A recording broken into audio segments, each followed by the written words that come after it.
Beirut, Muslims across the Middle East warned Wednesday of disastrous consequences after President Donald Trump recognized Jerusalem as Israel's capital, but in a region more divided than ever, many asked what leaders can do beyond the vehement rhetoric.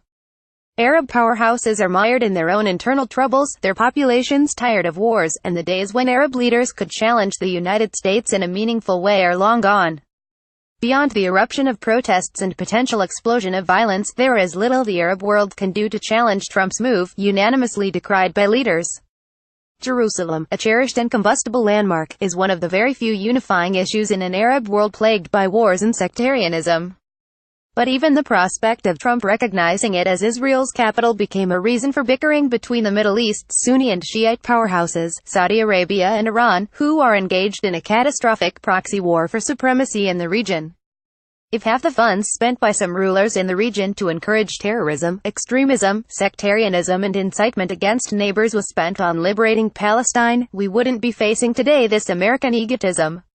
Iran's Foreign Minister Javad Zarif said in a tweet Wednesday, clearly directed at Saudi Arabia.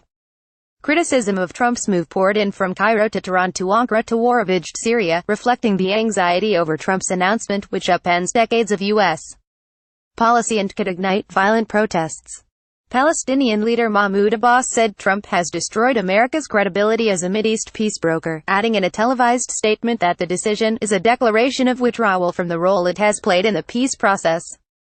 Egypt, which was the first Arab nation to sign a peace treaty with Israel in 1979, denounced Trump's decision, describing it in a foreign ministry statement as a violation of international resolutions on the city's status. The statement said Egypt is worried about the impact of the U.S. move on the stability of the region and about its extremely negative impact on the Israelo-Palestinian peace process. Jordan's King Abdullah II, whose country like Egypt has a peace treaty with Israel, said he had expressed his concerns to Trump in a phone call Tuesday, saying that ignoring Palestinian, Muslim and Christian rights in Jerusalem would only fuel further extremism. He spoke at a meeting with Turkish President Recep Tayyip Erdogan, who has invited leaders of member states of the Organization of Islamic Cooperation to an extraordinary meeting to discuss Jerusalem's status next week. In Gaza, hundreds of Palestinian protesters burned American and Israeli flags and waved Palestinian flags and banners proclaiming Jerusalem as our eternal capital, and calling recognition of it as Israel's capital a red line. Hamas, the militant group that controls Gaza, called for more protests over the coming days. Hamas official Salah Bardawil said the Palestinians were on a dangerous crossroad today: we either remain or perish. In Beirut, several hundred Palestinian refugees staged a protest in the narrow streets of the Borj al-Baragheh camp, some of them chanting, "Trump, you are mad." And in Turkey, hundreds of people took to the streets to stage demonstrations near U.S. diplomatic missions in Ankara and Istanbul. Palestinian officials, meanwhile, declared the Mideast peace process finished. The Palestinian Prime Minister, Rami Hamdallah, met with European diplomats on Wednesday and told them that the expected U.S. shift on Jerusalem will fuel conflict and increase violence in the entire region. It is not clear what, if any, concrete diplomatic action is planned. Saudi Arabia, a regional powerhouse that could help the White House push through a Middle East settlement, has voiced strong opposition to Trump's move, saying it would provoke sentiments of Muslims throughout the world. Trump's move puts the Sunni nation, whose king holds the title of custodian of the two holy mosques, in a bind. The kingdom, particularly its powerful crown prince, Mohammed bin Salman, enjoys close relations with Trump and his son-in-law Jared Kushner, a relationship that the Saudis need and cannot afford to compromise. While the Saudis can at least on the surface pressure Trump and distance themselves from Israelis, they will almost certainly continue to cooperate on intelligence sharing regarding Iran.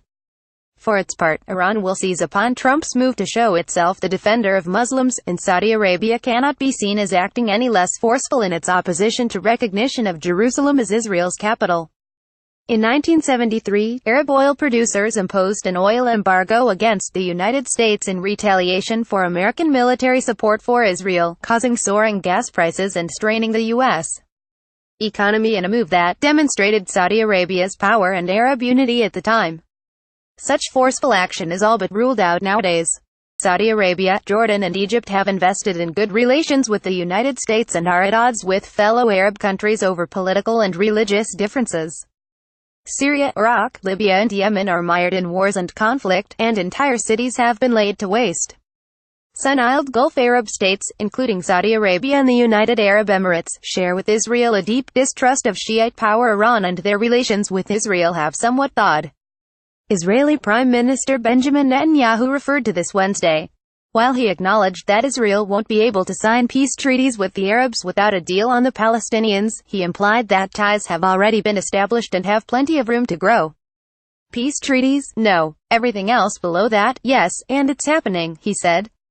Mohammed el-Baradei, a Nobel Peace Prize laureate and Egypt's former vice president who now lives in self-imposed exile, suggested Arabs do have options, including radically reducing the billions of Arab money flowing to America and a radical downsizing of diplomatic, military and intelligence relations with the U.S.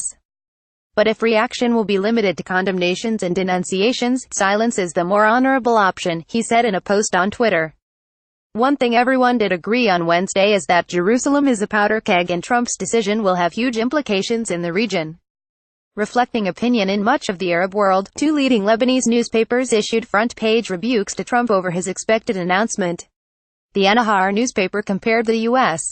president to the late British Foreign Secretary Arthur Balfour, who a century ago famously promised Palestine as a national home to the Jewish people, in what is known as the Balfour Declaration. The paper's Wednesday headline read, "Trump, Balfour of the Century, gifts Jerusalem to Israel."